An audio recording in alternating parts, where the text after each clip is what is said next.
Oke, Assalamualaikum warahmatullahi wabarakatuh.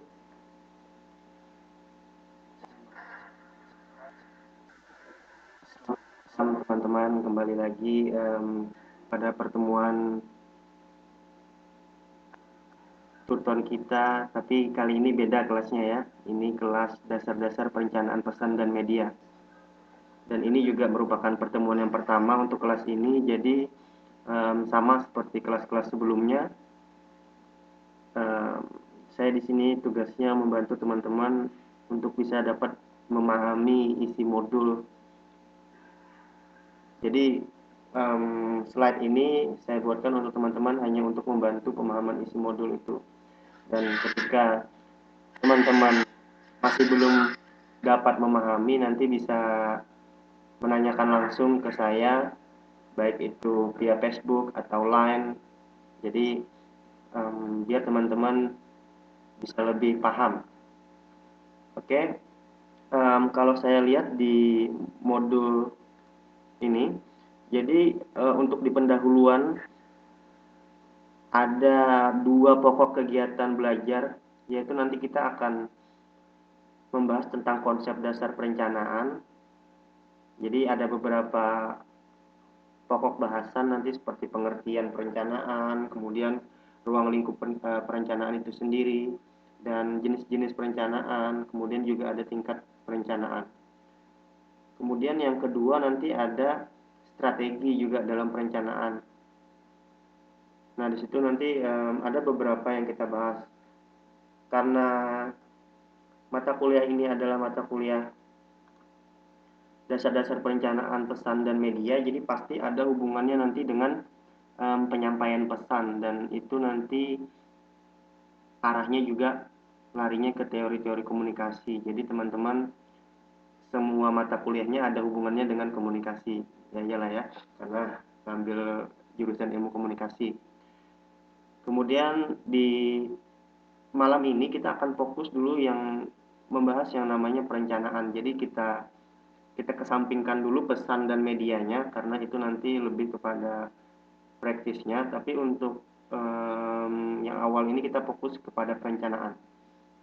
Saya kira dalam bahasa Indonesia yang namanya rencana atau perencanaan itu semuanya udah tahu ya. Jadi kalau perencanaan itu sesuatu yang dibuat, misalnya ada apa gitu kan, dan itu yang namanya rencana itu pasti kita memiliki apa namanya langkah-langkah tujuan, kemudian kenapa kita melakukan atau membuat rencana. Jadi bayangkan itu dulu gitu kan sebelum kita mempelajari itu, mempelajari pokok bahasan ini. Oke, di slide yang selanjutnya ini secara umum saya beri gambaran. Jadi memang bedanya rencana dengan perencanaan itu terletak pada prosesnya.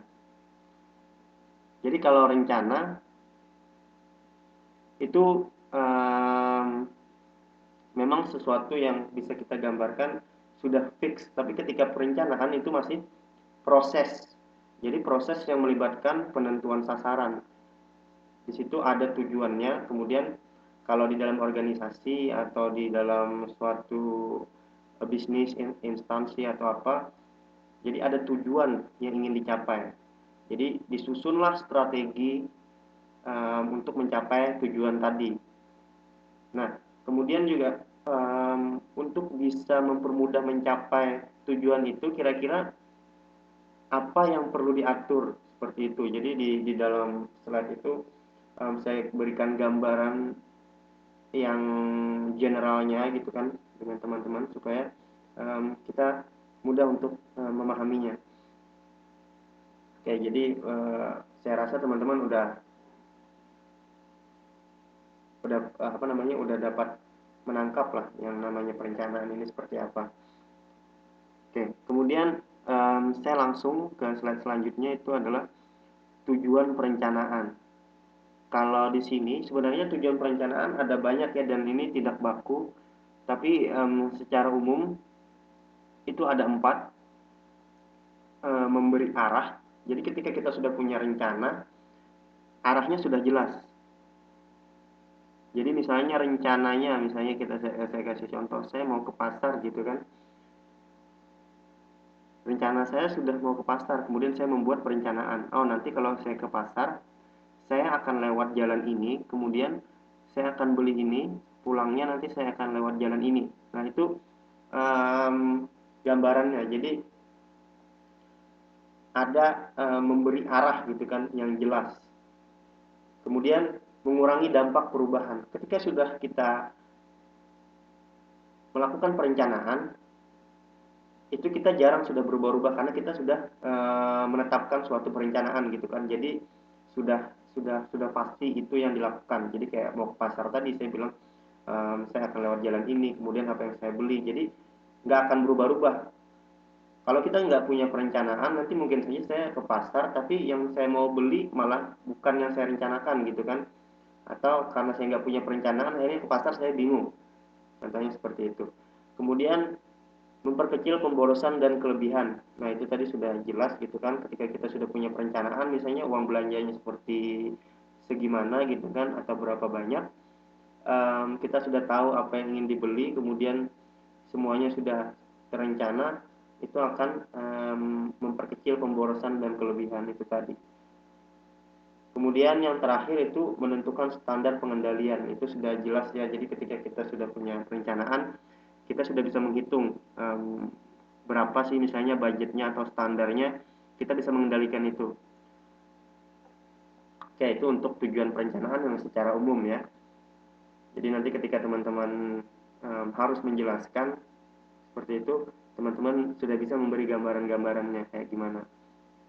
Kemudian untuk di slide yang selanjutnya, ada pemahaman yang salah tentang perencanaan.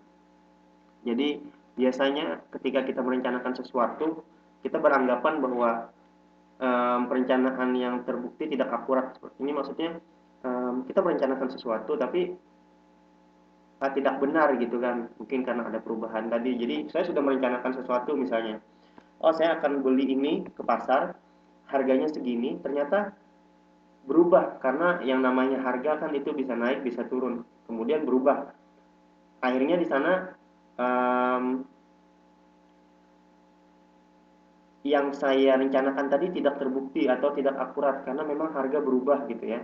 Karena pengetahuan saya sebelumnya harga suatu barang 100.000, ternyata ketika saya membawa uang cuma 100.000 untuk membeli barang itu, rencana saya itu tidak terbukti akurat gitu kan, ternyata harganya malah 110.000, jadi saya kekurangan uang 10.000, dan akhirnya saya menganggap perencanaan saya itu salah karena itu tadi berubah-ubah gitu kan.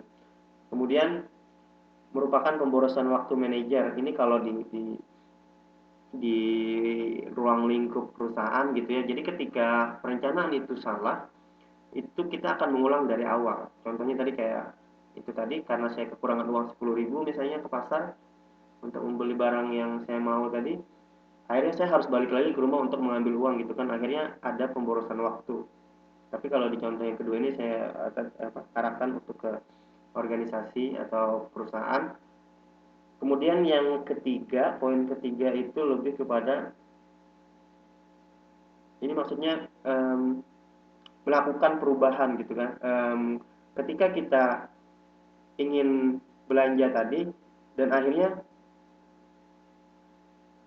nggak jadi gitu, maksudnya menghilangkan gitu ya, gimana ya saya ini nulisnya, jadi melenyapkan lah gitu, akhirnya rencana itu hilang langsung karena perubahan harga tadi.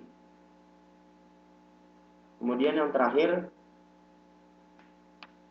karena kita sudah terencana, akhirnya kita nggak fleksibel lagi.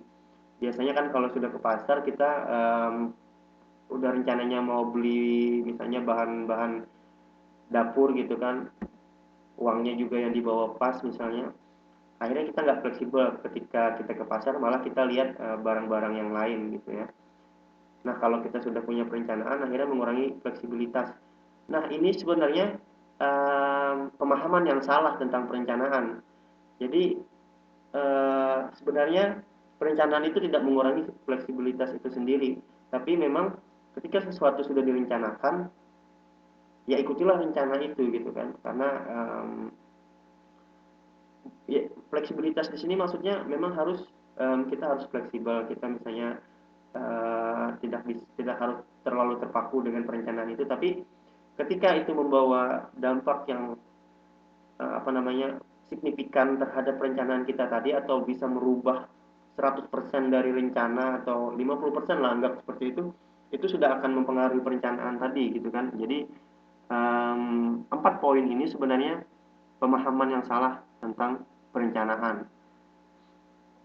Oke, nanti kita akan bahas lagi ya, jadi saya akan jelaskan dulu slide-slide-nya. Nanti ketika ada yang teman-teman kurang dapat tangkap pemahamannya, kita bisa ulang gitu ya. Oke, ini langsung kepada jenis-jenis perencanaan. Jadi saya kategorikan beberapa gitu ya. Ada yang perencanaan menurut luasnya, jadi rencana strategis, kemudian juga ada rencana operasional, kemudian kalau menurut waktunya ada yang rencananya jangka panjang, kemudian juga ada rencana jangka pendek gitu ya. Kekhususan, nah jadi Anda memang rencana yang mengarah gitu ya, yang harus gitu kan, atau khusus. Nah ini dua ini apa namanya, yang kekhususan ini sering dilakukan oleh yang namanya public relation gitu ya, atau memang semuanya ini, semua jenis perencanaan ini memang biasanya dipakai oleh public relation untuk kalau ada event atau kalau ada satu rencana kegiatan gitu ya. Yang terakhir itu frekuensi penggunaan, jadi rencana sekali pakai, makanya saya bilang kayak event-event tertentu itu kan cuma sekali gitu kan. Kemudian rencana tetap, biasanya mereka punya runtutan acara yang tetap gitu kan, misalnya rencananya kayak 17 Agustus itu kan sudah pasti misalnya setiap tahun. Kemudian selalu digunakan, jadi ketika perusahaan itu sudah beli bendera misalnya kan, disimpan lagi untuk tahun depan misalnya kan, untuk memeriahkan 17 Agustus atau seperti itu. Jadi ada frekuensi penggunaan di situ. Oke, saya rasa untuk jenis-jenis perencanaan nanti kita bakalan banyak cari contoh-contohnya, tapi secara umum itu memang ada 4 jenis-jenisnya. Kemudian di slide yang selanjutnya kita bakalan bicara tentang faktor-faktor kontingensi dalam perencanaan. Di poin yang pertama itu adalah tingkatan dalam organisasi. Jadi ada beberapa faktor yang bisa mempengaruhi dalam organisasi ketika kita menyusun suatu perencanaan. Itu yang dimaksud. Kemudian derajat ketidakpastian lingkungan. Jadi seperti apa namanya yang saya bilang tadi, pasti ada sesuatu yang bakalan berubah gitu kan. Jadi semuanya itu nggak bisa dipastikan. Jadi rencana kita misalnya A, bisa jadi itu jadi B. Makanya kalau di PR mereka bakalan punya rencana A, plan B, plan C gitu kan. Jadi ketika yang A gagal, mereka langsung berubah ke plan B. Nah, kalau B-nya juga gagal, plan C. Jadi kita nggak bisa kalau merencanakan sesuatu itu cuma satu. Jadi karena memang ada unsur yang tidak bisa di apa namanya di diatasi gitu kan. Misalnya kalau kita mau ada kegiatan plan A-nya kita nggak perlu pakai ini misalnya misalnya kita ngadakan satu kegiatan, jadi di outdoor apa indoor. Jadi kalau outdoor itu nanti kalau hujan seperti apa, plan A-nya ada, kemudian plan B-nya juga ada. Jadi ketika sesuatu yang tidak pasti gitu kan karena pengaruh lingkungan atau apa, itu bisa cepat diambil tindakan lanjutnya. Jadi ketika hujan misalnya langsung pindah ke gedung atau kayak gimana. Jadi memang ada sesuatu yang bisa merubah perencanaan itu gitu kan karena ada ketidakpastian itu tadi. Kemudian panjangnya komitmen masa depan ini kalau kita tadi bicara tentang perencanaan jangka panjang tadi ya, jadi memang harus sebenarnya komitmen untuk tetap menjalankan perencanaan tersebut. Gitu kan misalnya contohnya di Indonesia ingin membangun yang namanya MRT atau kereta cepat apa segala macam, itu kan dari zamannya presiden yang sebelum-sebelumnya sampai yang sekarang itu memang harus komitmen dilaksanakan gitu kan agar tercapai yang namanya perencanaan tersebut. Itu contohnya, nanti kita akan bahas juga lagi untuk lebih detailnya. Kemudian di slide yang selanjutnya saya ada kasih tingkatan atau hierarki organisasi gitu ya. Nah, di dalam perencanaan organisasi itu akan terbagi menjadi dua. Jadi perencanaan strategis, kemudian perencanaan operasional. Nah, ini kalau perencanaan strategis, biasanya di dalam suatu organisasi ini ada sesuatu yang dipandang dapat meningkatkan kinerja atau sesuatu untuk organisasi tersebut gitu kan. Tapi ketika perencanaan operasional ini hanya untuk menjalankan organisasi tersebut. Jadi hanya untuk supaya organisasinya bergerak gitu kan atau perusahaannya bergerak bisa menghasilkan sesuatu. Tapi kalau ketika perencanaan strategis ini lebih kepada nanti strategi pengembangan organisasi atau perusahaan itu. Itu bisa jangka panjang, bisa jangka pendek, dua-duanya bisa gitu ya. Tapi biasanya yang strategis ini lebih kepada jangka panjang. Kalau yang perencanaan operasional itu lebih jangka pendek. Tapi sebenarnya bisa dua-duanya, tapi kebanyakan seperti itu ya. Jadi yang strategis itu kebanyakan memang untuk jangka panjang.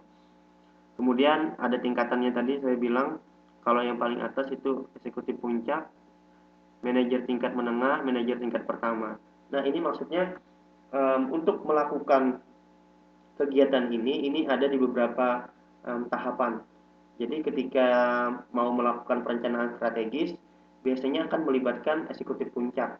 Kemudian juga dibantu biasanya dengan public relation, gitu kan. Jadi eksekutif puncak mempunyai perencanaan strategis, kemudian didiskusikan dengan public relation menyampaikan kepada manajer tingkat menengah, kemudian manajer tingkat menengah akan mendiskusikan dengan manajer tingkat pertama, akhirnya nanti sampailah perencanaan strategis itu ke karyawan-karyawan. Jadi semua orang di organisasi atau perusahaan itu mengetahui tentang perencanaan strategis itu. Kemudian kalau untuk perencanaan operasional juga biasanya dari atas dulu. Jadi disampaikan kepada public relation atau human resource development gitu kan. Kemudian ke bawah lagi manajer tingkat menengah akan menjelaskan lagi gitu kan ke sub-sub bagiannya, akhirnya sampai ke karyawan, bahkan biasanya sampai ke konsumen atau seperti apa gitu ya, disampaikan perencanaannya itu. Nah itu untuk tahapan-tahapannya. Kemudian di slide yang selanjutnya ini yang paling sering dipakai, kemudian di modul teman-teman juga akan ditemukan itu POAC, jadi planning, organizing, actuating, sama controlling. Nah ini yang paling sering memang dipakai untuk melakukan suatu perencanaan. Jadi yang P itu perencanaan gitu kan, proses menetapkan sasaran organisasi dan cara mencapainya. Jadi planning itu proses gitu, saya bilang juga perencanaan itu adalah proses gitu kan untuk membuat suatu tujuan apa yang ingin dicapai. Ketika kita sudah punya perencanaan, kita harus melakukan yang namanya organisasi gitu ya, organizing apa yang mau didapatkan gitu kan. Jadi ada alokasi tugas, wewenang dan sumber daya untuk mencapai sasaran. Jadi ketika sudah ada rencana untuk meningkatkan suatu brand tertentu, akhirnya kita organizing, oh ini tugasnya PR, ini tugasnya komunikasi pemasaran, misalnya bikin iklan, PR, membuat citra positif, apa segala macam. Jadi sudah dibagi sub-sub bagiannya gitu kan, untuk mencapai misalnya ingin meningkatkan brand awareness suatu produk. Kemudian actuatingnya apa? Actuatingnya nih langsung gitu kan, memberikan arahan supaya orang itu melakukan tugas yang kita inginkan tadi. Jadi ketika sudah ada organisasi tadi, sudah dipilah-pilah gitu kan, ini tugasnya komunikasi pemasaran, ini tugasnya PR, untuk itu langsung langsung dijalankan, action gitu ya. Kemudian controlling, jadi ketika sudah semuanya berjalan itu masih harus tetap dikontrol supaya bisa memastikan bahwa kegiatan itu tepat sasaran gitu kan. Jangan-jangan nanti ketika sudah melakukan aksinya tapi malah tidak tepat gitu kan, makanya harus tetap dikontrol. Nah, ini siklusnya seperti itu terus. Jadi ketika sudah ada perencanaan apa segala macam, ini sering dipakai gitu ya POHC ini. Jadi teman-teman cuma perlu ingat singkatannya aja supaya nanti bisa menjelaskan apa itu POHC, kemudian bagaimana untuk menjalankannya. Nah, kalau di slide selanjutnya, biasanya ada kritikan terhadap perencanaan. Jadi kayak saya bilang sebelumnya, enggak fleksibel. Sebenarnya itu pemahaman yang salah gitu ya. Di sini juga perencanaan dapat menciptakan kekakuan. Jadi terlalu fokus atau terlalu flat lah gitu, nggak ada fleksibilitasnya.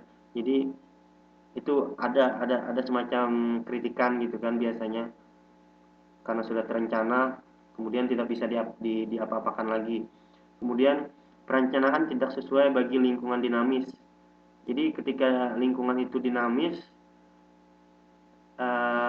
perencanaan biasanya susah dilakukan gitu kan. Kemudian rencana formal mengurangi intuisi dan kreativitas. Nah, ini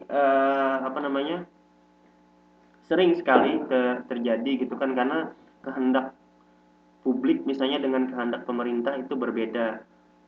Jadi misalnya kehendak masyarakat, kehendak pemerintah jangan melakukan coret-coret dinding gitu kan atau semacamnya, tapi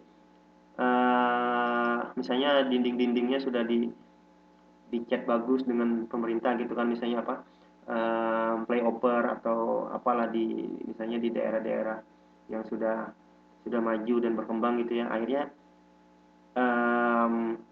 karena rencana itu formal dan akhirnya mereka tidak bisa lagi mencoret-coret dinding atau melakukan kegiatan mereka, kreativitas mereka untuk melukis atau semacamnya seperti itu. Itu sering terjadi kritikan-kritikan seperti itu. Makanya kalau contohnya kayak di Jogja itu ya dibiarkan sama pemerintahnya, jadi untuk memang diarahkan gitu kan, ini kan padahal mereka cuma memindahkan gitu kan. Jadi ada satu lokasi yang boleh dilakukan itu misalnya mencoret-coret itu, tapi di lokasi tertentu yang sifatnya formal sudah ini memang nggak boleh gitu kan. Banyak terjadi kritikan terhadap perencanaan-perencanaan seperti itu. Apalagi biasanya rencana pemerintah untuk memindahkan pasar, itu pasti banyak kritikan-kritikan gitu kan. Kemudian memusatkan manajer pada persaingan sekarang. Nah, ini maksudnya ketika melakukan suatu perencanaan, manajer itu akan fokus pada yang ini aja, persaingan yang sekarang aja. Kemudian rencana kedepannya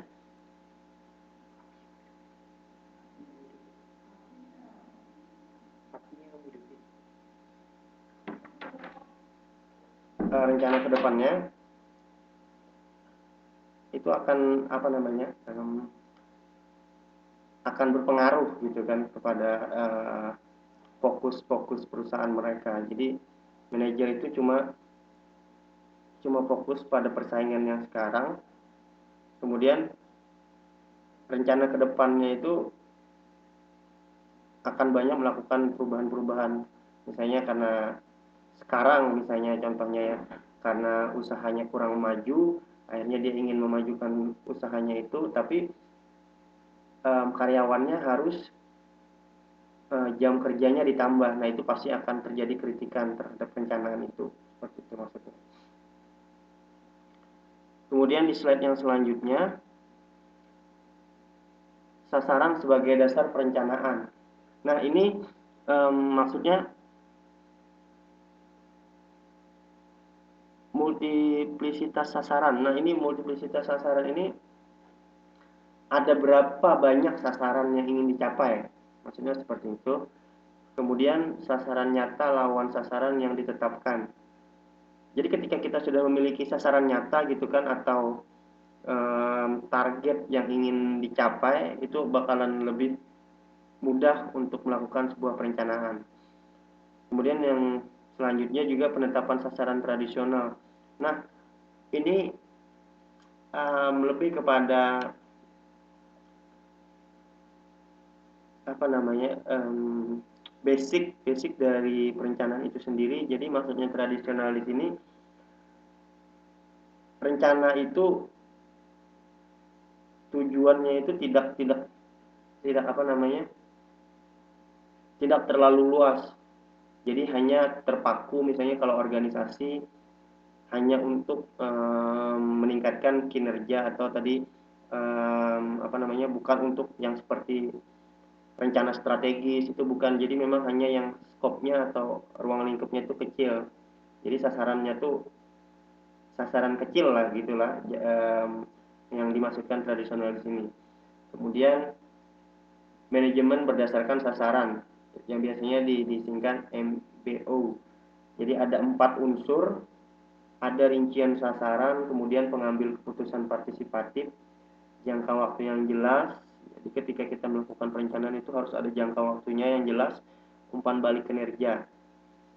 Nah, itu dari sasaran perencanaan. Kemudian kita akan fokus kepada MBO ini di slide yang terakhir. Nah, ini ada beberapa langkah untuk program itu tadi. Manajemen berdasarkan sasaran tadi. Ini yang pertama, strategi dan keseluruhan sasaran organisasi dirumuskan. Jadi memang harus ditetapkan tadi ya. Kemudian sasaran penting dibagi antara unit divisi dan departemen. Tadi juga saya udah kasih jelaskan, misalnya ini tugasnya humas, ini tugasnya komunikasi pemasaran misalnya kan. Kemudian para manajer unit menentukan sasaran terperinci bersama dengan atasan mereka. Ya, tadi saya kasih contoh dari atas ke bawah, tapi kalau di sini memang komunikasinya upward downward gitu kan, bisa komunikasi ke atas, bisa ke bawah. Kemudian sasaran-sasaran terperinci ditetapkan bersama-sama bagi semua anggota departemen. Harus tahu tadi ya, sampai ke karyawan pun harus tahu tentang sasaran itu, harus jelas. Kemudian rencana tindakan yang menetapkan bagaimana sasaran itu. Jadi langkah-langkahnya pun harus dikasih tahu ke semuanya gitu kan. Kalau di dalam organisasi, semua anggota organisasi harus tahu dan harus disepakati bersama. Itu yang paling penting. Jadi kalau sudah sepakat semua gitu kan, enak untuk menjalankan perencanaan tersebut. Kemudian rencana tindakan itu langsung dilaksanakan. Tadi kalau di POAC tadi ada actionnya gitu kan. Kemudian kemajuan ke arah sasaran itu ditinjau secara periodik, itu tadi masuk di controlling. Ya kan, kalau di POAC tadi di controllingnya. Nah, kemudian keberhasilan mencapai sasaran itu didorong oleh imbalan berdasarkan kinerja. Jadi ketika memang berhasil perencanaan itu, bisa saja diberikan imbalan gitu kan berdasarkan kinerjanya. Misalnya karyawannya memang bisa mencapai hasil yang terbaik, boleh dikasih imbalan gitu kan. Jadi di perencanaan awal itu bisa aja dibilang seperti itu, misalnya kalau kita capai target dapat bonus misalnya seperti itu. Nah, itu kira-kira teman-teman untuk pembahasan slide yang malam ini tentang perencanaan pesan dan media. Kira-kira ada yang ditanyakan dulu sebelum kita bahas lagi, nanti kita lihat lagi modulnya.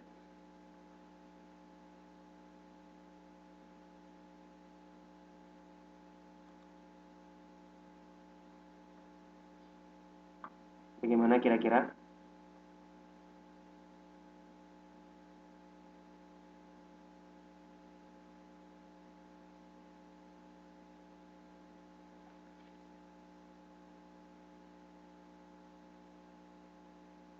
Halo, teman-teman bisa dengar saya?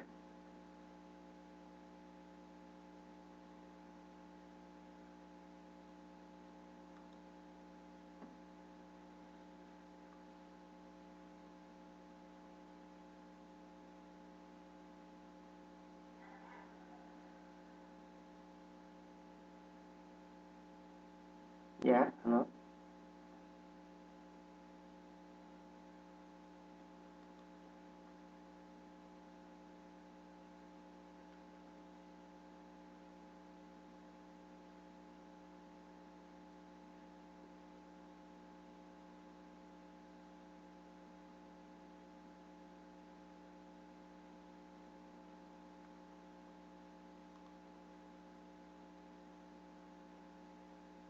Bagaimana, teman-teman?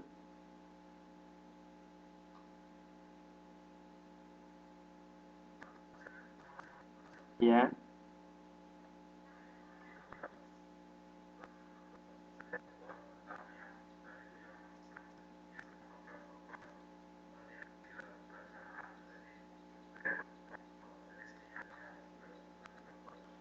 oke. Jadi saya jelaskan lagi itu ya, yang faktor-faktor tadi. Jadi tingkatan dalam organisasi, contohnya itu memang em, untuk melakukan suatu perencanaan itu ada tingkatannya, makanya tadi di bawah yang faktor-faktor ini ada hierarkinya gitu kan dalam organisasi. Jadi misalnya ketika melakukan perencanaan strategis, jadi manajer puncak atau top manajemen itu akan menyampaikan dulu gitu kan rencana itu ke bawahannya, atau biasanya saya bilang ke public relation atau human resource development gitu kan, baru disampaikan lagi ke sub-sub unit, misalnya ke supervisor atau seperti apalah gitu, baru sampai ke karyawannya. Nah, ketika itu kan ada tingkatannya gitu kan, perencanaannya itu disampaikan, ada tingkatan-tingkatannya. Kemudian untuk yang derajat ketidakpastian lingkungan, ini tadi saya kasih contoh, em, ketika kita melakukan perencanaan itu jangan sampai cuma satu rencana, jadi cuma rencana A gitu. Karena ya harus ada planning B gitu kan cadangannya. Karena lingkungan kan kita tidak bisa tebak, misalnya kayak hujan, kemudian ada bencana banjir atau apa. Jadi ketika kita merencanakan sesuatu, apalagi sifatnya outdoor, ya siap-siaplah ada pengaruh lingkungan itu tadi, karena lingkungan tidak pasti gitu ya. Kemudian yang terakhir, panjangnya komitmen masa masa depan. Karena tadi kita bahas juga sebelumnya, yang namanya perencanaan ada yang namanya jangka panjang. Kalau jangka pendek biasanya nggak terlalu bermasalah dengan ini, tapi ketika yang jangka panjang, siapapun atasannya, siapapun yang bekerja itu harus tetap mengikuti itu gitu kan. Jadi ada komitmen untuk itu.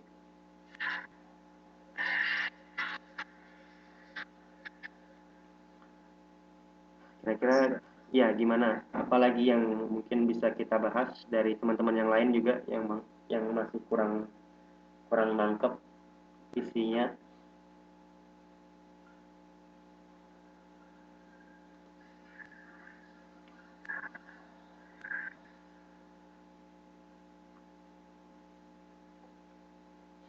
Ini kita belum masuk ke pesan dan medianya ya. Jadi kita masih membicarakan tentang perencanaannya aja. Jadi masih belum fokus ke pesannya, isi pesannya apa, kemudian medianya apa, belum.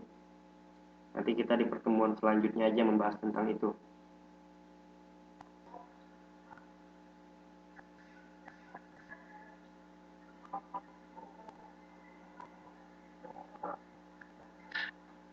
Gimana teman-teman yang lain? Nanti ini kan slide yang saya buat ini memang cuma sebagian sebagian besar bisa menjelaskan isi dari modul teman-teman.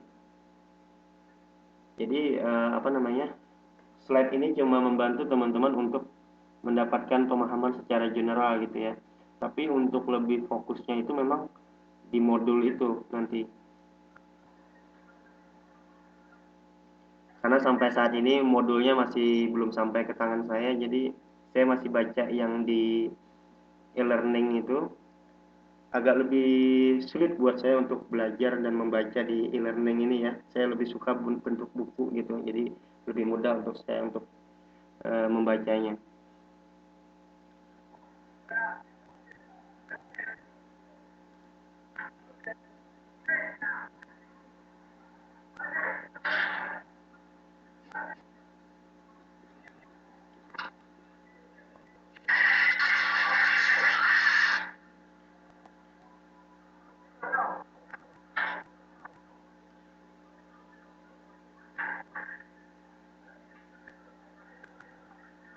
Tapi kalau di modul itu saya lihat memang mereka juga menjelaskan tentang POAC itu tadi ya, planning, organizing, activating, dan controlling.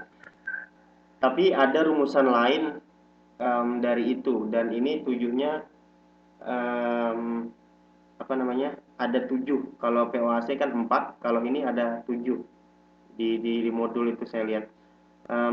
Yang pertama itu penelitian, pengembangan atau lead bank, atau juga disebut fact finding.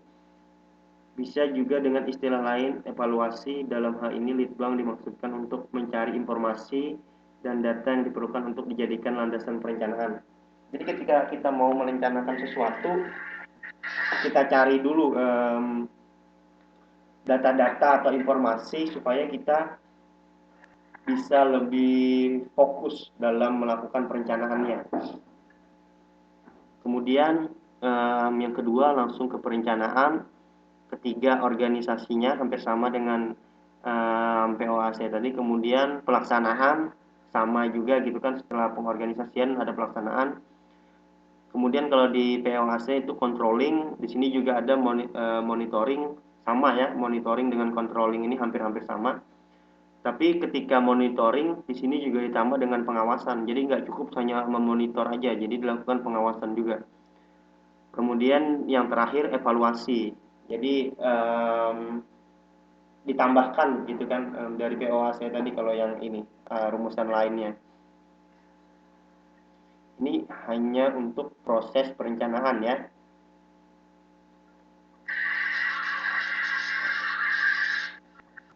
Ini kalau di modul juga menurut Santoso ini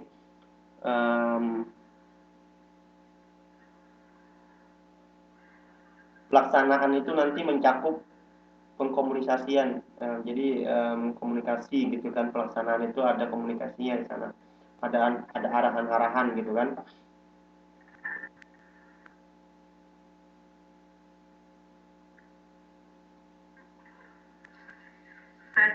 Ya.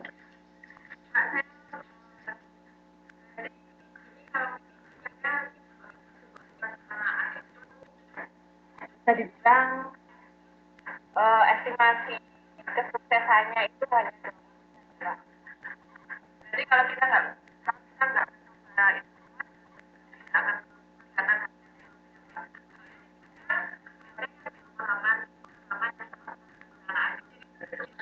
menurut saya sama sekali tidak ada yang dari perencanaan, Pak. Oke. Tadi Mbak Kina menyebutkan apa namanya, presentasi gitu ya, 20% gitu ya estimasinya. Jadi memang sebenarnya kalau yang namanya perencanaan gitu kan, kita tidak bisa sebenarnya melakukan apa namanya, standar ini akan berhasil seperti apa. Tapi ketika kita memiliki data, makanya tadi di yang rumusan lainnya tadi selain POH-nya tadi ada yang namanya data gitu dulu kan di awal. Dia dia ketika sudah memiliki data itu akan mempermudah ketika kita melakukan perencanaan. Nah, itu akan berbeda sekali hasilnya. Jadi mungkin saja ketika kita memiliki suatu data itu akan berhasil.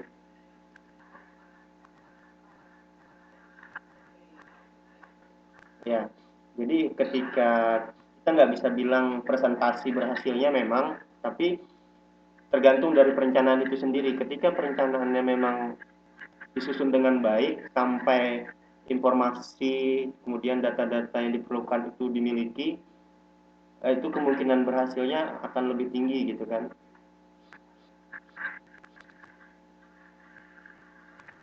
Sekarang apa namanya, contoh sederhananya saja gitu kan, ketika kita memiliki rencana sesuatu itu akan lebih mudah untuk kita menjalankannya karena kita sudah punya bayangan, apalagi di dalam yang namanya organisasi gitu kan atau perusahaan. Jadi memang tidak terlepas semuanya itu dari perencanaan. Bahkan kita pun misalnya kita belajar komunikasi interpersonal, biasanya kita bangun pagi kita sudah memiliki rencana-rencana dalam hati gitu kan. Hari ini kita ingin melakukan apa, hari ini kita akan memakai baju apa, kemudian mau jalan kemana, itu kita bangun pagi itu sudah melakukan perencanaan-perencanaan secara tidak sadar.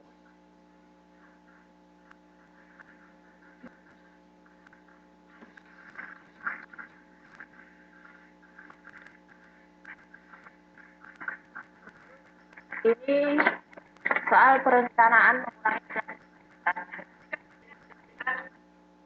Perencanaan itu berada di dalam lingkungan tersebut.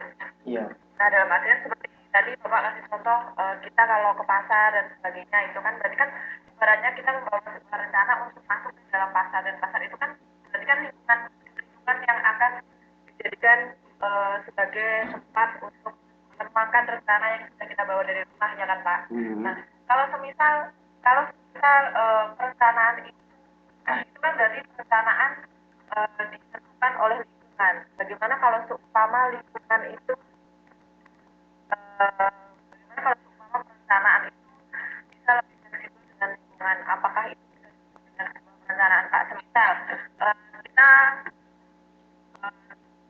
kita dari rumah sudah membuat sarapan belanja. Kalau nanti kita di pasar kita harus membeli kacang panjang. Nah, pada kenyataannya ternyata harga kacang panjang sangat mahal. Nah, di sini karena kita sangat butuh bahan apa bahan untuk memasak yang bersifat kacang-kacangan, bagaimana kalau kita ganti dengan kacang tanah yang penting itu masih masuk dari kacang-kacangan kan Pak. Nah, itu kan perencanaan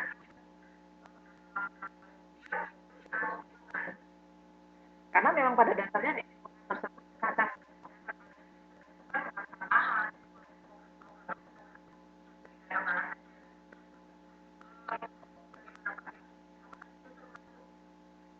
Nah, kemungkinan menurut berarti saya perencanaan kalau masih bisa contohnya menguasai seperti lingkungan, bukan saja ya. ya, kalau contohnya seperti yang Mbak bilang tadi, berarti benar dong kalau pemahaman itu salah. Jadi perencanaan mengurangi fleksibilitas. Tadi kan contohnya ketika kacangnya ini diganti dengan yang lain. Berarti perencanaan tidak mengurangi fleksibilitas gitu kan. Jadi salah pemahaman Ya. tentang itu.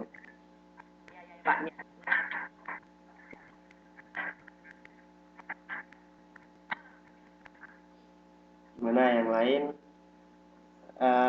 Sebenarnya yang perlu diingat adalah jenis-jenis perencanaan ini. Jadi yang menurut luasnya, kemudian kerangka waktunya, kekhususannya, frekuensi penggunaannya. Ini yang perlu teman-teman ingat karena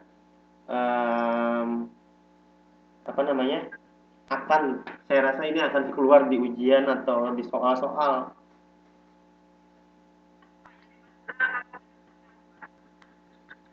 Kerangka waktu di sini sebenarnya hanya bahasanya aja ya. Jadi kalaupun cuma ditulis waktu di situ bisa juga. Jadi kan rencana ada yang jangka panjang, kemudian ada jangka pendek. Makanya cuma dikasih subjudul aja kerangka waktu gitu kan. Atau bisa diganti kerangka itu jadi batasan waktu, seperti itu bisa juga kan.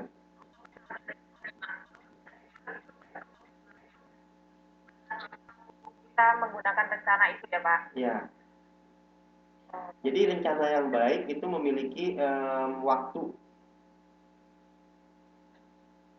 Jadi misalnya nggak ada waktunya, itu bisa dibilang masih kurang komplit rencana-rencananya. Biasanya kita nggak usah yang ke organisasi atau bisnis, Kayak kamu ke pasar tadi aja kita pasti tahu gitu kan, kita harus jam berapa ke pasar. Misalnya kita ke pasar jam 8 malam tapi jamnya tutup jam 6 nggak mungkin gitu kan. Jadi kita pasti punya waktu untuk itu. Jadi untuk perencanaan itu sendiri ada gitu kan, dan itu nanti masuk di yang rencana jangka pendek. Bisa nggak membedakan kira-kira rencana jangka panjang sama jangka pendek?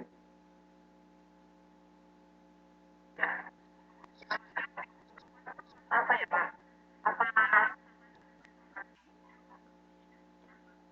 Kalau luasnya di sini itu lebih kepada memang bukan luas luas bukan maksudnya luas di sini itu adalah eh, batasan dari perencanaan itu sendiri. Jadi kayak rencana strategis itu kan untuk keseluruhan, tapi ketika rencana operasional itu misalnya tadi contohnya hanya untuk orang-orang yang di dalam organisasi itu atau perusahaan itu. Ya. Mm-mm. Nanti paling tidak teman-teman harus bisa memberikan contoh-contoh dari jenis-jenis perencanaan ini. Jadi carilah apa namanya, contoh-contoh kasus gitu kan, misalnya rencana jangka pendek itu seperti apa, rencana jangka panjang seperti apa, dan apa yang harus ada di rencana itu. Misalnya rencana strategis, kira-kira apa yang harus ada.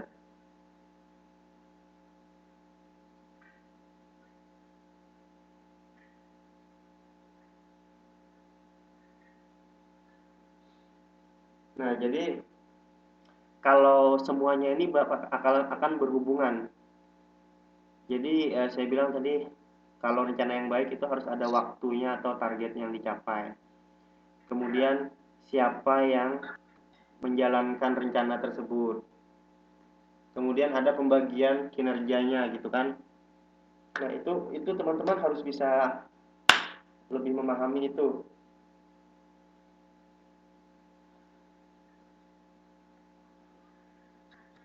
Ya.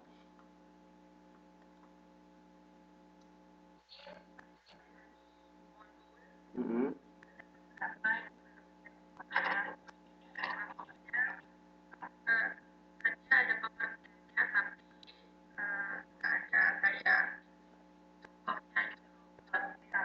Hmm.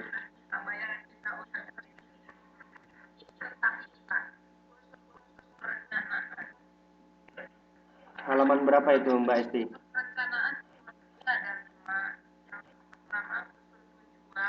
Mm-mm.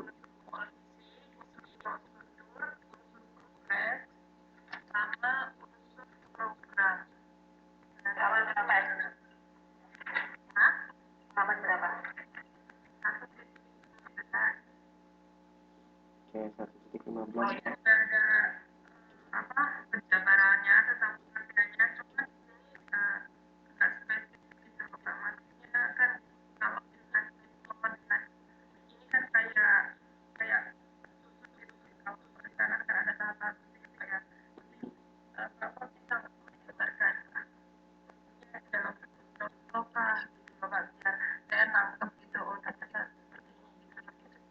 Oke, oke. Saya lihat dulu ya, 1.15 ya.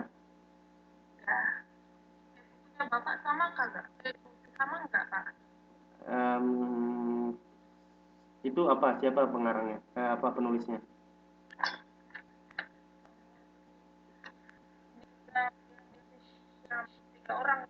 Wah, beda. Ini satu orang yang nulis. Iya, sebutkan aja, sebutkan aja. Mhm.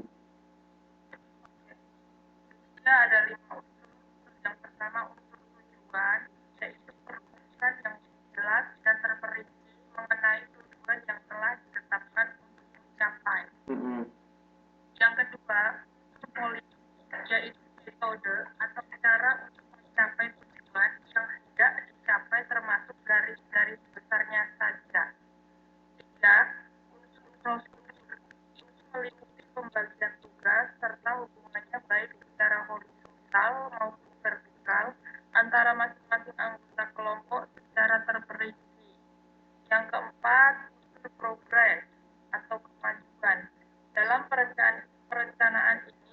menyebutkan standar-standar mengenai segala sesuatu yang hendak dicapai.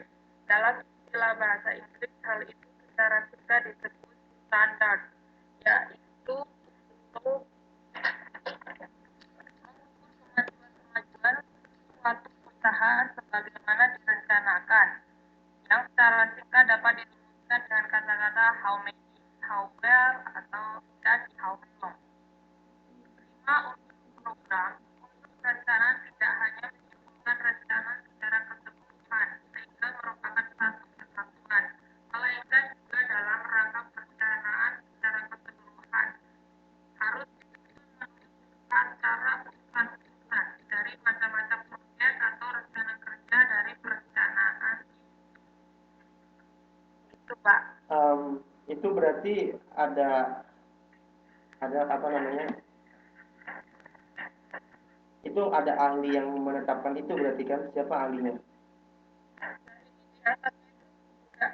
Apa ini yang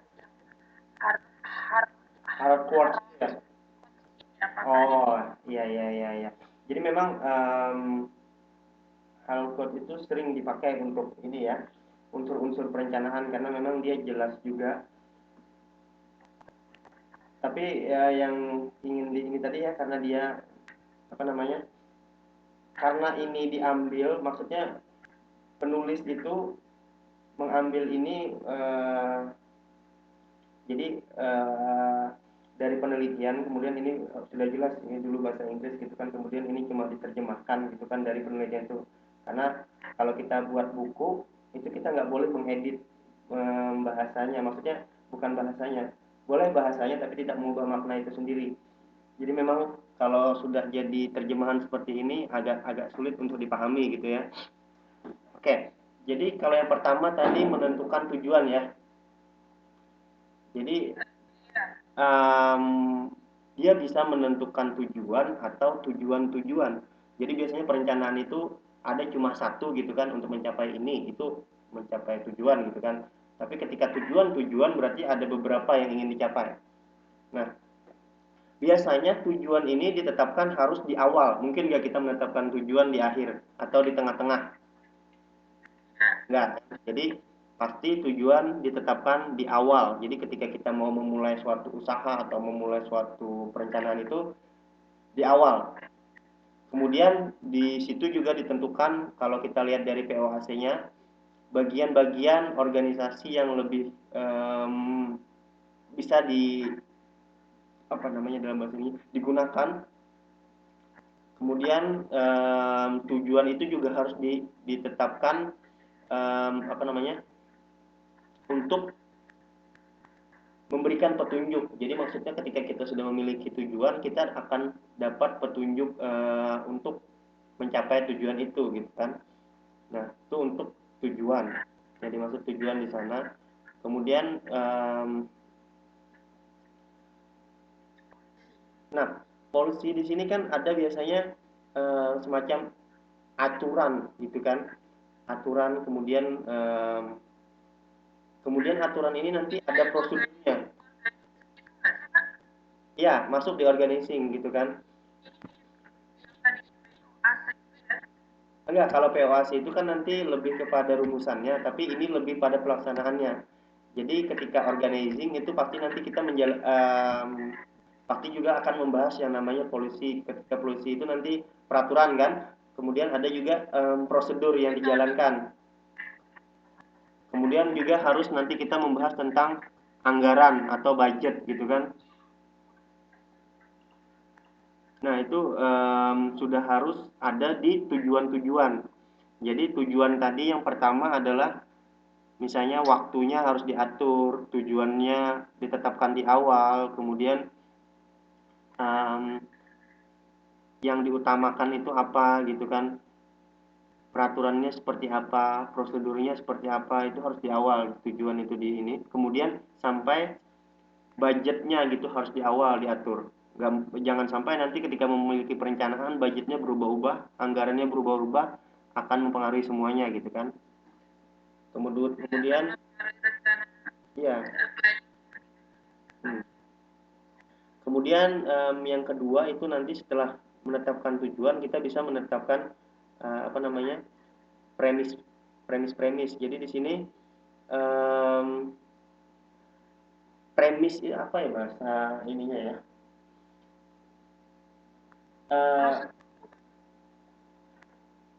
semacam ramalan. Jadi ramalan tentang apa yang akan terjadi kira-kira gitu kan.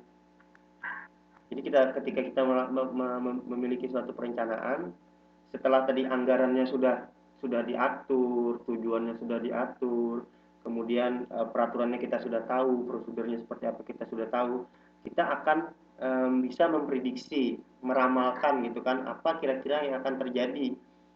Nah, jadi ketika kita sudah bisa meramalkan itu, kita akan dapat, tadi kata Mbak Esti tadi kan, kira-kira ini bisa berhasil nggak sih gitu kan? Kira-kira berapa persen tingkat keberhasilannya gitu kan? Ketika kita rasa atau kita ramalkan itu sudah bisa dapat gitu kan, bisa berhasil, nah itu harus dikomunikasikan lagi. Jadi ketika misalnya saya seorang manajer di perusahaan gitu kan, saya sudah meramalkan, saya sudah membuat anggarannya, saya sudah membuat prosedurnya, peraturannya, dan saya sudah meramalkan atau sudah menetapkan premis-premis itu, saya harus mengkomunikasikan itu dengan bawahan.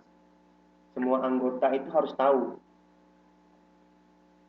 Ketika sudah tahu gitu kan, tersebar komunikasinya horizontal atau vertikal, ke bawah ke atas, kemudian horizontalnya jalan, komunikasinya dua arah. Nah, ini apa namanya, akan terbagi lagi. Jadi ketika kita sudah meramalkan, nanti di sana akan ada ramalan yang tidak terkontrol gitu kan. Jadi ada sesuatu yang tidak bisa dikendalikan. Misalnya alam tadi ya, kemudian selain alam misalnya perubahan politik, misalnya karena perubahan politik, misalnya contohnya dulu tahun 86 8 berapa itu reformasi, akhirnya semuanya berubah gitu kan karena suasana politik. Kemudian perubahan moneter, ya itu akan mempengaruhi semuanya gitu kan. Kebijakan pemerintah juga, misalnya dalam keuangan, misalnya kayak tax amnesty kemarin itu juga akan mempengaruhi dan tidak bisa dikontrol oleh perusahaan atau organisasi gitu kan. Itu kemudian ada yang bisa dikontrol, apa namanya, premisnya itu tadi, atau kita bisa meramalkan gitu kan, misalnya bisa dikontrol ininya. Misalnya kita bisa meramalkan ketika kita sudah melakukan ini, kira-kira hasil pekerjaan karyawan ini akan seperti ini. Misalnya kita ada perencanaan untuk meningkatkan kinerja karyawan. Gimana caranya? Kita punya budget segini. Kita akan kasih mereka kursus, misalnya kursus apa gitu kan, untuk meningkatkan kemampuan skill mereka. Kemudian targetnya mereka 1 bulan belajar, kemudian ini yang akan mereka dapat. Nah, itu kan kita bisa sudah meramalkan kira-kira peningkatan kinerjanya seperti apa. Tapi tidak sepenuhnya kita bisa dapat gitu kan, makanya masih dibilang semi controllable, jadi masih setengah dikontrol lah seperti itu. Kemudian kita juga bisa memperkirakan atau memprediksi harga gitu kan. Nah itu bisa dibilang nanti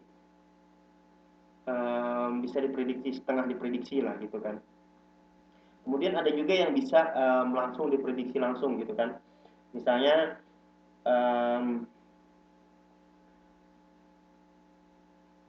kebijaksanaan oleh manajer. Jadi misalnya tadi ketika rencana itu harus berubah, misalnya punya beberapa rencana A, B, C, ketika yang A tidak bisa, jadi harus ada kebijaksanaan dari manajer. Oke, kita pindah ke plan B gitu kan, atau rencana yang B. Jadi kebijaksanaan itu sudah bisa dikontrol di awal atau diprediksi di awal. Jadi kalau kita membuat perencanaan, memang kita sudah harus punya bayangan tentang rencana-rencana itu sendiri. Kemudian yang selanjutnya itu lebih kepada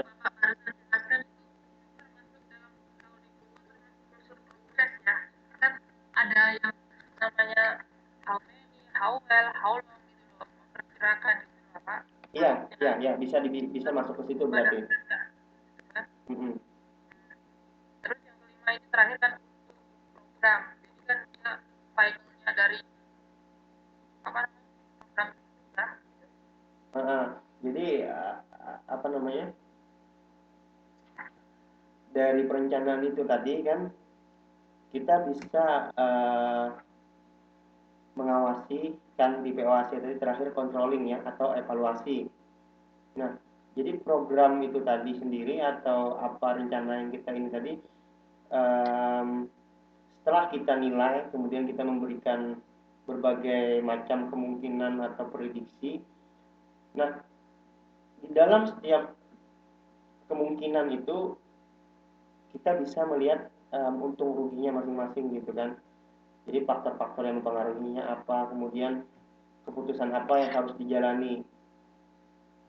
Nah, itu akan berpengaruh nanti kepada hasil akhirnya.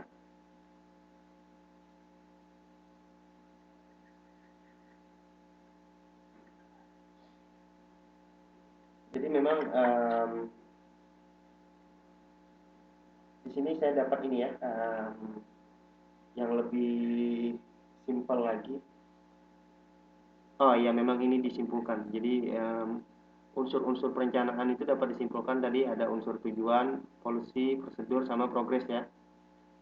Ada 5 ya? Kalau di sana ada 5. Ya, terakhir program. Ya kan? Ada 5 itu.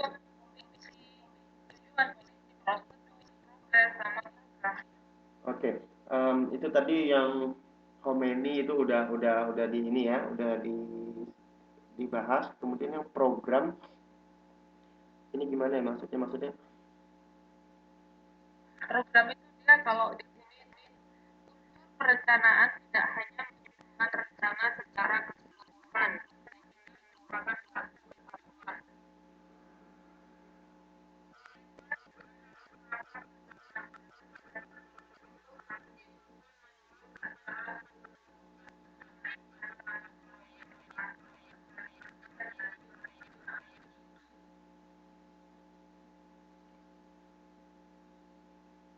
Oke, jadi benar berarti unsur program itu kan dalam suatu perencanaan kita tidak hanya memprediksi tadi, kemudian juga tidak hanya menyimpulkan kemudian membuat tujuan apa segala macam, tapi semuanya itu harus komplit gitu kan. Jadi ketika sudah komplit itu jadilah satu program, maksudnya gitu loh. Misalnya contoh rencananya kita akan melakukan kegiatan 17 Agustus, semuanya sudah diatur, kemudian semuanya sudah bagus gitu kan dan siap untuk dilaksanakan, maka jadilah satu program.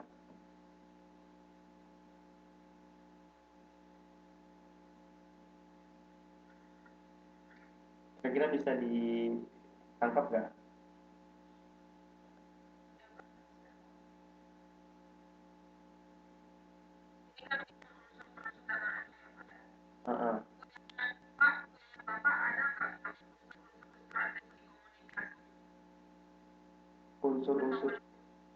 Unsur-unsur strategi komunikasi di halaman berapa itu?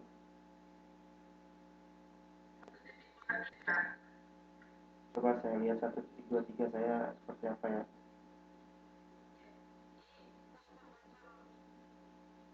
Kita dalam maksudnya perencanaan tersebut kan. Ya, tunggu sebentar. Saya cari 1.23 nya. Tapi katanya nggak tahu. Iya, makanya saya lihat dulu gitu kan. Ini saya sudah ke bawah malah soal.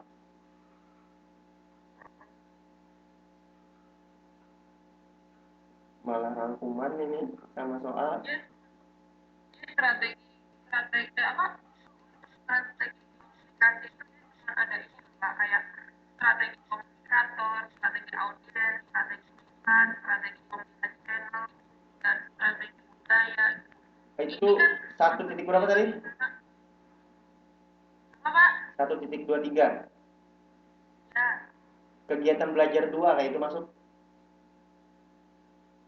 ya, kita belum ya. Iya, kita masih fokus kepada em, perencanaan itu aja. Jadi kita belum ke, kalau kita masuk nanti perencanaan komunikasi, kita akan membahas pesan dan medianya kan.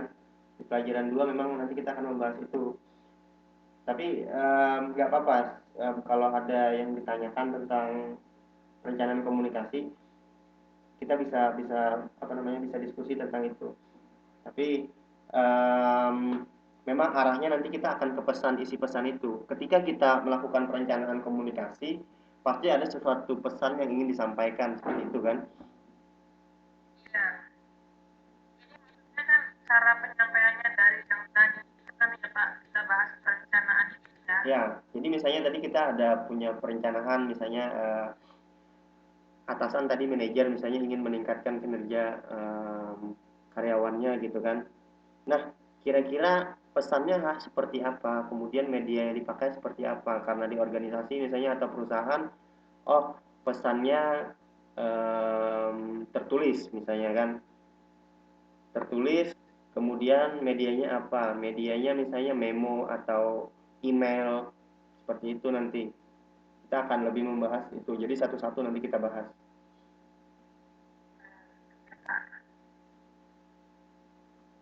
Saya pikir satu semuanya Pak, makanya tadi saya belum mau nanya sekalian biar kayak berantai dulu. Masalahnya itu ada unsur-unsurnya kan, terus saya tanya ini apakah unsur-unsur yang di depan itu perencanaan itu kan ininya caranya untuk menyampaikannya gitu Pak. Ada strategi komunikator, strategi audiens gitu sih Pak. Hmm. Maksud saya kok kayak kayak eh, bicara di depan publik gitu atau gimana maksudnya. Iya, sekarang komunikator itu kan yang menyampaikan gitu kan, komunikan dan komunikator gitu kan. Jadi yang mendengarkan juga ada gitu kan yang jadi receiver-nya gitu kan. Nah, tetapi di dalam suatu perencanaan komunikasi itu sendiri, mungkin saja apa yang disampaikan itu ditolak gitu kan karena salah untuk menyampaikan pesannya gitu kan. Kemudian juga medianya kurang pas sehingga orang nggak tahu tentang perencanaan itu. Makanya di dalam mata kuliah ini nanti kita akan fokus, sebenarnya fokus utamanya itu adalah pesan dan medianya. Perencanaannya ini di awal, kenapa ditaruh di awal supaya kita cuma memahami. Intinya nanti kalau di perencanaan seperti apa gitu kan. Tapi fokus di komunikasinya itu adalah isi pesan kemudian media apa yang dipakai. Makanya sengaja saya pisah gitu kan. Kita fokus ke perencanaannya, ketika kita sudah paham itu akan mudah nanti untuk fokus ke komunikasinya lagi karena teman-teman sudah belajar tentang teori komunikasi, kemudian pengantar ilmu komunikasi sudah diambil lah gitu kan. Jadi lebih mudah nanti. Entah itu nanti komunikasinya menggunakan komunikasi massa untuk menyampaikan isi pesannya, kemudian cara penyampaian pesannya harus seperti apa gitu kan, itu nanti kita bahas. Mungkin karena kita itu yang ke komunikasi itu kan nggak ada tukarnya Pak, jadi kayaknya itu kita nangkepnya kan kita cuma baca-baca sendiri terus kita learning juga kayak gitu Pak. Jadi kalau Bapak menjelaskan kayak gini jadi kita kayak flashback lagi ya yang itu gitu Pak. Oh iya iya. Oke, nggak Kan apa-apa. Nanti kalau memang ada yang itu harus di flashback lagi gitu kan, maksudnya harus ada yang diingat-ingat lagi, tanyakan aja, nggak jadi masalah gitu kan, kita bisa bahas lagi. Memang semuanya itu berhubungan gitu kan, apapun yang teman-teman pelajari dulu itu pasti akan masuk lagi ke sini. Kemudian juga nanti teman-teman kan bisa apa namanya review lagi di YouTube. Sekarang saya sudah dikasih linknya sama akademik, jadi saya langsung uploadnya di YouTube-nya akademik UT Taiwan ya, nggak lewat YouTube saya lagi.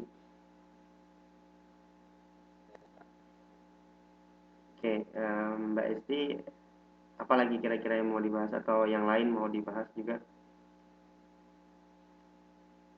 Wah, ini berkurang orangnya, Gimana kalau sisa 5 mengenai orang. 5 orang ya? Gimana? Gimana? Itu kan kalau soal, halo Ya. Pak, kalau yang soal-soal tes formatif itu kan kenapa ditanyakan karena mungkin itu inti daripada eh, kegiatan satu itu ya Pak ya. Itu ya Pak. Makanya tadi saya nanya yang itu Pak, itu karena di situ ada gitu. Karena Terus dibahas Bapak pas ya. ya pas bilang ada semi apa semi kontrolabel sama apa itu di sini juga ada itu namanya tapi masuk dalam promis-promis itu Pak. Ya, ya, ya, ya, ya. Nah, makanya Tapi saya bilang untuk teman-teman, apa namanya, ketika membaca modul itu akan lebih baik dibaca soal dulu. Jadi jangan baca isi modulnya, tapi soalnya dulu dibaca. Jadi ketika kita sudah tahu apa yang diminta oleh tes formatif atau yang tes-tes itu, kita bisa bisa nangkap nanti ketika membaca yang isi modulnya. Kemudian rangkumannya juga dibaca. Nah, nanti untuk yang selanjutnya di pertemuan kedua, untuk semua mata kuliah yang teman-teman ambil, coba sebelum kita mulai tutorial, teman-teman baca dulu soalnya, kira-kira apa yang dibahas. Kemudian sama rangkumannya, isi ininya nggak usah kita bahas sama-sama aja nanti isi dari modulnya. Tapi yang perlu teman-teman baca itu soalnya dulu, nggak usah dijawab. Tapi kalau mau menjawab, misalnya di reka-reka gitu kan, kira-kira apa, boleh aja. Tapi caranya ya seperti itu supaya teman-teman nanti kita lebih lebih dapat lah pemahamannya. Jadi baca soalnya dulu sama rangkumannya.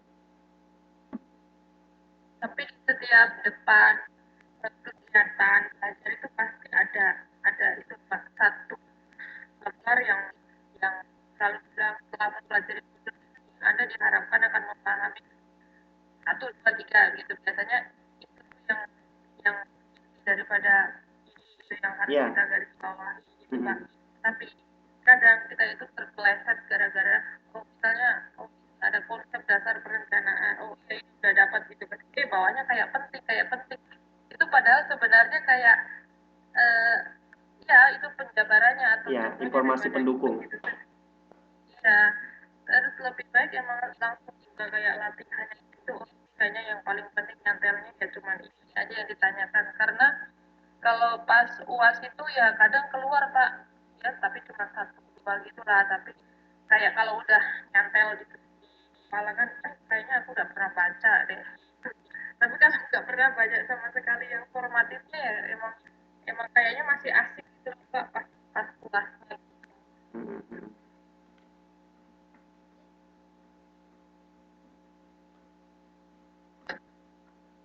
Ini kayaknya sebentar lagi mati. Nanti kalau mati ya kita masuk lagi ya. Sinyalnya lemot karena di sini udah hujan Pak Oh, di sini baru aja tadi hujan. kan beda Pak ini itu Iya, saya terus tiap hari mengkerut kalau di situ. bisa bisa bisa itu malah turun salju gitu Pak. Nah, kalau sampai turun salju itu berarti sudah hampir minus itu. Iya kan tahun lalu Pak tapi sekarang enggak tapi cuma hujan terus baju enggak kering-kering Pak.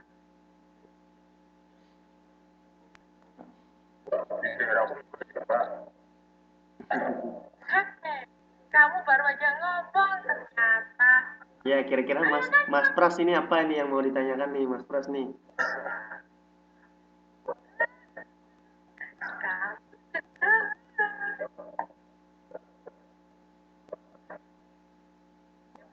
sama kan Pak tadi lemot banyak Pak sinyalnya jangan kopi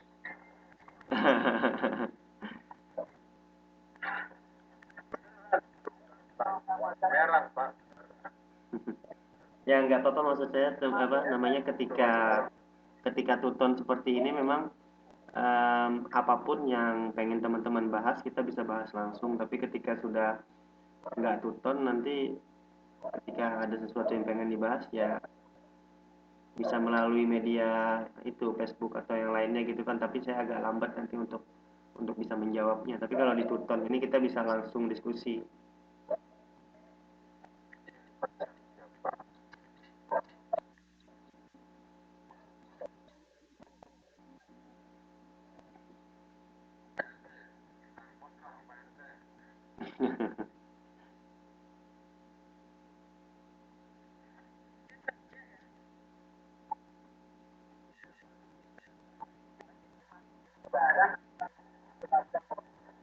Oh ya ya ya, Frans. nggak apa-apa, ini sambil ini aja kita ya. Ya, saya itu ada loh, Pak RT. Bertanya lah.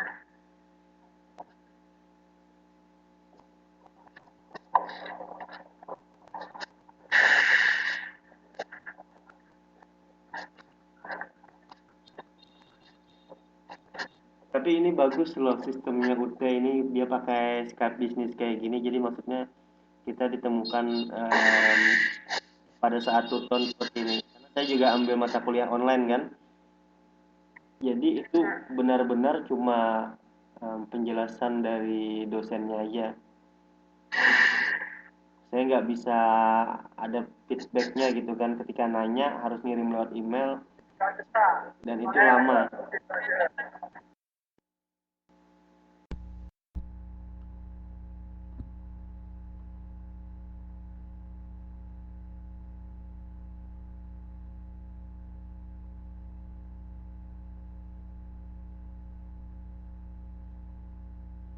Oke, mati ya, karena waktunya udah ini dia. Kita pause dulu.